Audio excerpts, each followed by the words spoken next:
Now, absolutely no one disagrees that 9/11 was a conspiracy. Conspiracy is at the heart of the official story, after all.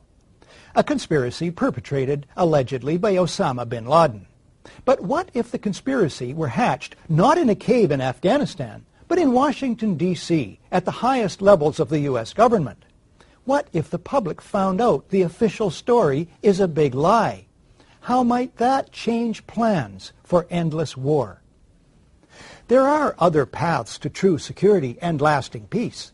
The first step on those paths is to expose the official 9/11 story for what it is, a contrived fiction, and then to demand a true accounting of what happened on 9/11 and who was behind the events of that day.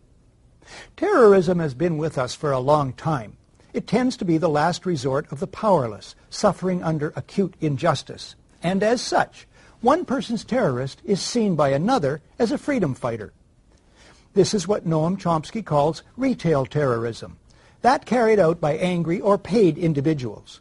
But then there's wholesale terrorism, that carried out by states.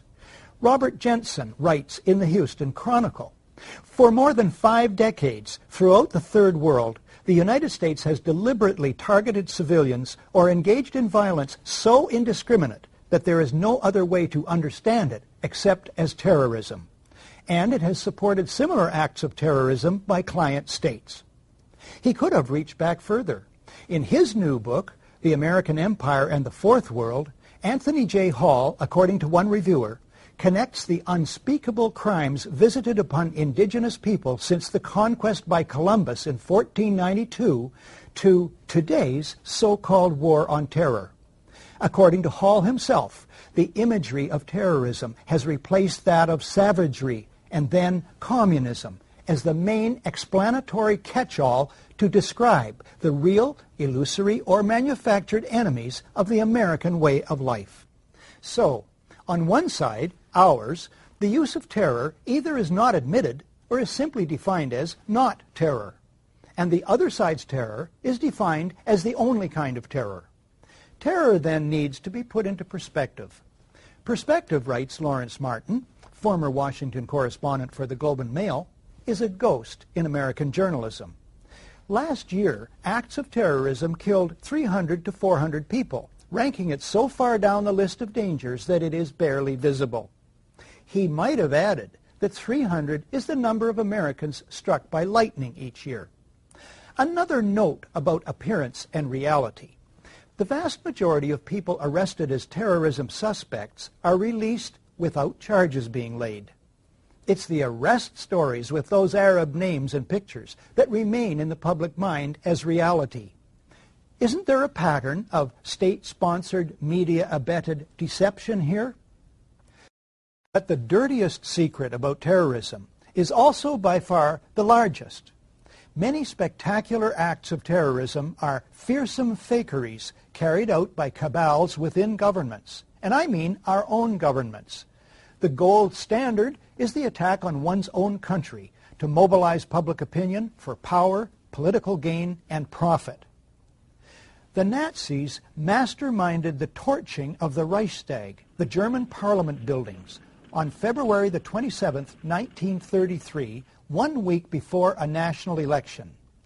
That they did so is historical fact, portrayed best in William L. Shirer's masterpiece, The Rise and Fall of the Third Reich. Within hours, Hitler and his henchmen designate the communists as the villains and label them terrorists. The government promises proof, but never provides it. The communists did not do it. A single communist was the patsy. The big lie of who torched the Reichstag is used by Hitler to sow fear. He bullies the German president to sign a decree suspending 7 main articles of the German Constitution. The claim is that the fatherland, think homeland, is under threat. Ensuing arrests and murders of communists and socialists terrorize anti-Hitler dissent. In the ensuing election, Hitler does not get the majority he needs to rule. But soon after, he essentially seizes power. He then is free to launch preemptive strikes against other countries and wage a world war sold as patriotic. The ultimate result for Germans is calamitous. 600,000 civilians dead, 7.5 million homeless, their country broke and in ruins. The Reichstag fire was a major turning point. Within hours of the planes crashing into the World Trade Center, the Bush White House designates the alleged villains. Within 30 days, the U.S. Constitution and the civil liberties of Americans are weakened by near unanimous passage of the Patriot Act. A war on terror is announced. Within months, preemptive strikes are launched against Afghanistan and Iraq, though no evidence is produced that Iraq took part in 9/11. Dissent in the USA is under fire even as millions in the USA and worldwide oppose the Iraq War. The White House announces that the war on terror, in effect World War, may never end. At least 1,000 Americans are soon to die in Iraq alone. Expenditures mount into the trillions. The so-called war on terrorism justifies the mounting deaths of U.S. soldiers and civilians in Iraq and elsewhere, justifies the little publicized construction of giant new U.S. military bases overseas, and is the basis for the doctrine of preemptive war, contrary to international law and basic morality. It's responsible for grotesquely ballooning deficits to pay for all this, debts being passed on to coming generations, and plans for even more expenditures on terror-fighting bureaucracies. The so-called war on terror is cited as the ultimate basis for sharp increases in domestic spying and reduction in freedoms and civil liberties at home and attempts to criminalize dissent. All this because the official authorized truth is that foreign terrorists attacked the USA on 9/11. As we tape this in the summer of 2004, fear grows as authorities and pundits predict more terrorist events on the scale of 9/11 or greater. The I word, inevitable, is increasingly used.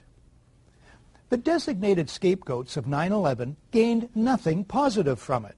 On the other hand, even the hardliners in Washington themselves agree 9/11 boosted their agenda.